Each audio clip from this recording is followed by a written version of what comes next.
Hi friends உங்கள் Tyson updates இன்னைக்கு இந்த வீடியோவில் ஜெனநாயின் படத்துக்கான அப்டேட் தான் பார்க்க போகிறோம். இன்னைக்கு ஜெனநாயின் படத்துக்கான ஷூட்டிங் ஸ்பாட்லேருந்து ஃபேன்ஸ் எல்லாருமே நம்ம விஜய் சாரை பார்க்க வந்துருக்காங்க. நம்ம விஜய் சாருமே ஷூட்டிங் ஸ்பாட்லேருந்து ஃபேன்ஸுக்கெல்லாம் கை காட்ட வந்துருக்காரு. அங்கே எடுத்த வீடியோஸ்லாம் இப்போ சோஷியல் மீடியாவில் செம வைரலாக போயிட்டு இருந்திருக்கு. ஜெனநாயின் படத்துக்கான ஷூட்டிங்கை பொறுத்த வரைக்கும் இந்த ஒரு படத்துக்கான ஷூட்டிங் எந்த ஒரு லொக்கேஷனில் போயிட்டுருக்கு அப்படிங்கிறது யாருக்கும் தெரியல. இன்ஃபேக்ட் இந்த ஒரு படத்துக்கான ஷூட்டிங் நடந்துட்டு இருக்கானே சொல்லிட்டு யாருக்குமே தெரியல. அந்தளவுக்கு இந்த ஒரு படத்துக்கான ஷூட்டிங் ரொம்ப சைலண்டாக போயிட்டு இருந்திருக்கு. முக்கியமாக நிறைய லைவ் லொக்கேஷனில் இந்த ஒரு படத்துக்கான ஷூட்டிங் பண்ணிட்டு வந்துடுறாங்க.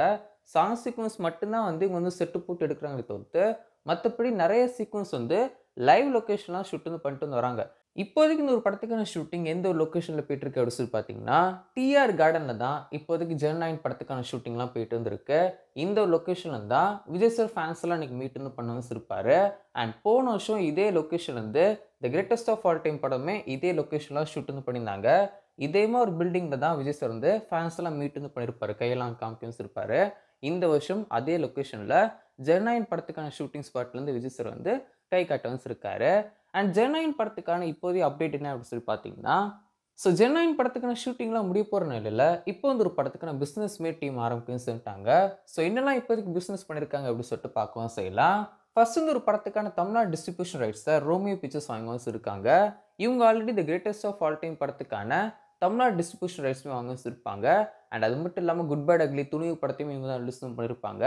இப்போது ஜெனநாயின் படத்தையுமே இவங்க தான் ரிலீஸ் பண்ண போகிறாங்க தமிழ்நாட்டில். ஓவர்சீஸை பொறுத்த வரைக்கும் பார்ஸ் ஃபிலிம்ஸ் வாங்க வச்சிருக்காங்க. டிஜிட்டல் ரைட்ஸை அமேசான் பிரைம் வாங்க வச்சிருக்காங்க. சேட்டலைட் ரைட்ஸை சன் டிவி வாங்க வச்சிருக்காங்க. அண்ட் ஆடியோ ரைட்ஸை டி சீரிஸ் வாங்க வச்சிருக்காங்க. இந்த ஒரு படத்துக்கான பிஸ்னஸ்லாம் ஆல்மோஸ்ட் முடிய போகிற நிலைமையில் இருக்கும் செய்து. இதுக்கப்புறம் என்ன கர்நாடகா, ஆந்திரா, தெலுங்கு அப்படின்னு சொல்லிட்டு இந்த மாதிரி ஒவ்வொரு இடங்களுடைய பிஸ்னஸையும் பண்ணுறதா மிச்சம் இருக்கும் செய்து.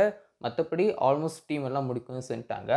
படத்தை அடுத்த வருஷம் ஜனவரி 9 இந்த ஒரு படத்தை ரிலீஸ் பண்ண போகிறாங்க. பொங்கல் ஸ்டார் ஜெனநாயின் படத்தை தியேட்டர் ரிலீஸ் பண்ண போகிறாங்க.